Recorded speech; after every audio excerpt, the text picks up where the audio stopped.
Nightside, a new pedestrian bridge in Central Los Angeles, a new path to explore. Details coming up. Plus, his children are devastated. I'm devastated. I just want to know where he's at. I just want him to be found. The search continues for an Austin man who's been missing for over a week. What could have happened to 48-year-old Steve Reed? Plus, thousands of people at Little Rock's biggest fireworks display. We'll have a complete recap of this year's Pops on the River. From K's Channel 7 News, Nightside.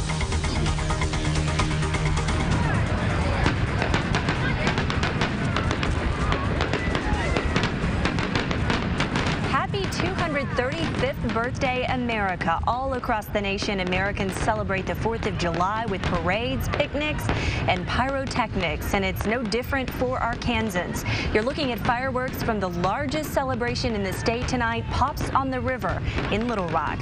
The show just ended a little while ago. Good evening, and thanks for watching. I'm Beth Hunt. Scott and Christina had the holiday off. Well, our Matt Johnson was at the fireworks display tonight, and he joins us live from Riverfront Park with more on the big Independence Day celebration. How did it look, Matt? Hi, Christina. Hi, Beth. Sorry. The excitement is definitely still here, even after the fireworks show is all over. Now, it was the 4th of July to remember for most people and a way to bring Americans all together. Happy 4th, everyone.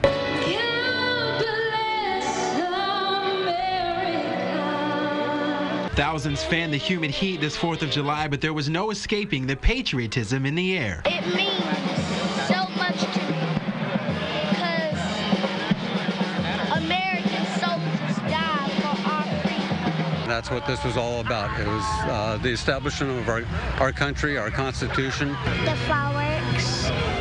Why do you like the fireworks? Because they're so pretty.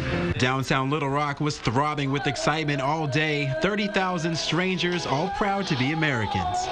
Just being around other Americans who are celebrating a common cause. While there was plenty of celebrating, there was also plenty donating. Hundreds donated food and cash to fight local hunger. People have been fantastic. True to form, Arkansans are giving and helping.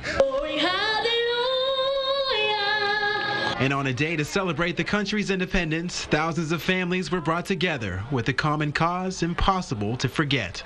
I just want to thank the soldiers who have made freedom for us and who are fighting for us today. Now, the challenge for people here is going to be trying to get home. Traffic is, of course, backed up for miles and parking is a mess. But with the way they were cheering the fireworks just a few minutes ago, it seems to be all worth it. Beth? And how are they getting out of there? Crowd control pretty good at this point, Matt?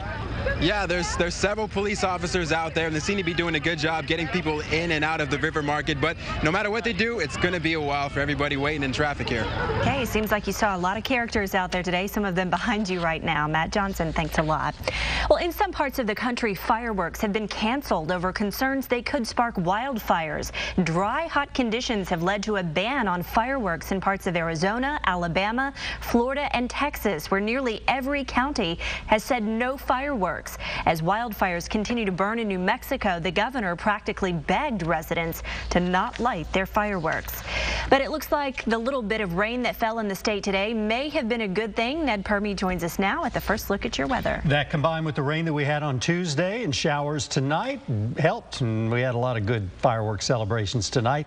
As we take a look at our radar display showing you some of the rainfall totals over the last several hours. Now, everything is pretty much ended, but in South Arkansas, some wonderful rain relief there between a ½ an inch from Mena to Little Rock and south. Little Rock had officially just over an inch of rain, up to nearly 3 1/4 inches down around Dallas County and some areas in that vicinity, down to the El Dorado area and all the way down into Ashley County. So our forecast for tonight looking much better. We're looking at partly cloudy skies. We've taken the rain out of the forecast for tonight. 72 tomorrow. I'm calling for 96. Some sunshine and afternoon thunder showers popping up once again. So if you didn't get rain today, tomorrow's another day. We need rain. Yeah. Okay, thanks a lot, Ned. With the 4th of July celebrations comes danger. 2 drownings were reported this past weekend. The man who drowned during a pool party Saturday has now been identified. The report states that 60-year-old Alfred Joe Prim died after slipping under the water while he was eating at the shallow end of the pool. CPR was administered before, and then emergency crews responded, but Prim was declared dead later at the hospital.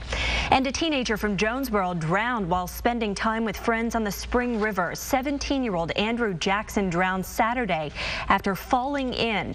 Police say the riverbank was damaged by recent floods and it gave way under him, causing him to slip into the water. Well, today, a day of mourning for the Memphis police officer who died in a shooting last night. Members of the Memphis Police Department gathered at Officer Timothy Warren's home, where he lived with his wife Betsy, 3-year-old daughter Jewel, and 8-year-old son James. Officer Warren, along with a second victim, Arthur Warren, were shot and killed around 7 o'clock last night at the DoubleTree Hotel in downtown Memphis. It's obviously a very tragic situation. Anytime an officer is placed in harm's way and is harmed, it's tragic. The suspect, Alexander Haydell of Mississippi, was arrested in the shooting. Charges are expected to be filed tomorrow morning. The jury deciding the fate of Casey Anthony in Orlando has wrapped up its first day of deliberations. The jurors got the case today and are faced with vastly different versions of how Anthony's 2-year-old daughter Kaylee died. If convicted of first-degree murder in the death of her daughter, the 25-year-old mother could get the death penalty or life in prison. It's been more than a week now since an Austin man disappeared, and his family is turning to the public now for help. 48-year-old Steve Reed hasn't used his credit card or phone, and his family suspects foul play. He was last heard from by his wife after having car trouble when his cell phone died. Then his car was found in Greenbrier off Highway 65. Witnesses there say they saw a man stranded on the side of the road and that a white car pulled over and picked him up. And I'm not going to stop until I find him. I mean, he wouldn't stop looking for me if I was missing, and I'm not going to stop looking for him. He has to be out there somewhere. And somebody has to know something. If they would just please let me know. The Lonoke County and Faulkner County Sheriff's Departments are working together on this investigation. If you have any information, give them a call. A challenge facing farmers and livestock owners this month, the drought and lack of hay. They're struggling with dry conditions, which makes forage for their cattle scarce. And the hay supply is low from last year, and this year's cuttings were down because of wet conditions during the growing season. A silver lining, though, cattle prices are high, so livestock owners can sell any animal they may have trouble feeding. Well, expect some traffic delays on Interstate 440 in Pulaski County this week. The Arkansas State Highway and Transportation Department is closing down a lane to do some resurfacing work. They'll close the eastbound inside lane between the Arkansas River and the Prothrow Junction area on Wednesday and Thursday from 9 until 3. The new pedestrian bridge to the west of Interstate 430 is just weeks away from its opening. Two Rivers Bridge is the final link in what Pulaski County officials are calling a trail of parks. Channel 7's Michelle Rupp has the story from along the Maumelle River. As you travel over the River Bridge on Interstate 430, you may have noticed a new bridge going up. The Two Rivers Bridge stands 80 feet tall and links the Little Rock River Trail to Two Rivers Park, adding more mileage for those wanting to go the distance. Mile Zero is the middle of the Clinton Bridge that opened in October. From that point on either side of the river, you can go 17 miles. To Pinnacle Mountain on the south, to Polarum Park on the north, some 24 different parks along the way that are accessible to the trail. The views are beautiful. Would you look at this? 360 degrees as you run, walk, or bike across the bridge. You see the Maumelle River, Arkansas River, Interstate 430, and acres of green space, the main attraction. People are looking, when they locate their businesses now, for these kinds of amenities because their employees that work in these new industries and factories want to have this available. People can access from River Mountain Road or Pinnacle Valley Road. Parking is available on both sides. The dedication for the Two Rivers Bridge happens on Friday. The public is encouraged to attend. The bridge itself won't actually open to cyclists, pedestrians, and runners until July 23rd. In Little Rock, Michelle Rupp, Channel 7 News. Well, the vice president enters the world of Twitter. We'll tell you one person he's not following, but probably should be. Plus, a new center helping our military men and women cope with life after war and the scars, both mental and physical, that go with it. That's coming up at 10:20. But first, Ned Permy joins us with a look at your weather. That's when Nightside returns. We'll be right back.